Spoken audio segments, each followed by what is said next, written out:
እሺ ሁለተኛውን ገጠመኝን ደግሞ ልንገራችሁ ከዳጊ ጋር በተያያዘ ዳጊ ቤት እራት ተጠራ።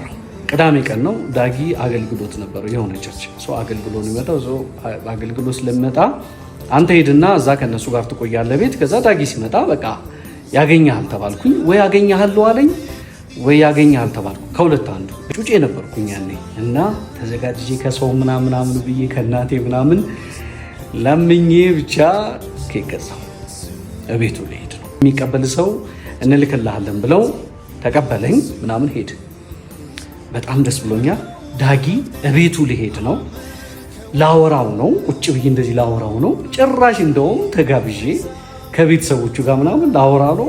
አስቡት ብዬ በቃ የሚሰማኝ ደስታ በዛን ጊዜና ፏ ብዬላችሁ ኬክ ይዤ ስለ ዳጊ ያወራን ምናምን ደህንነቱ አወቅን ከዳጊ ጋር ብቻ በምን ምክንያት እዛ እንደመጣው ምናምን እያወራሁት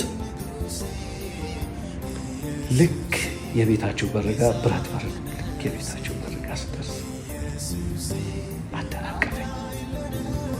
አደናቀፈኝና ኬኩ ሄዱ ድፍት መሬት ላይ ያ ቶርታ ግልብጥን ያለው መሬት ላይ በስማ በቃ እንዴት እንደሚያሳፍር አስቡት። የምትወዱት ሰው ጋር በህይወታችሁ አገኘዋለሁ ብላችሁ ማታስቡት ሰው ጋር በጣም የምትወዱት በጣም ብዙ ሰው የሚያደንቀው ሰው ጋር ያውም ቤቱ ተጠርታችሁ ከሱ ጋር ራት ልትበሉ ነው። አክብሮ ነው የጠራችሁ ማለት በቃ አድናቂው እንደሆንኩኝ ታውቆ በቃ እዚህ የቦካ ኬክሽ የገባው ከዛ በቃ ደስ የሚል ጊዜ ብቻ አሳለፍን።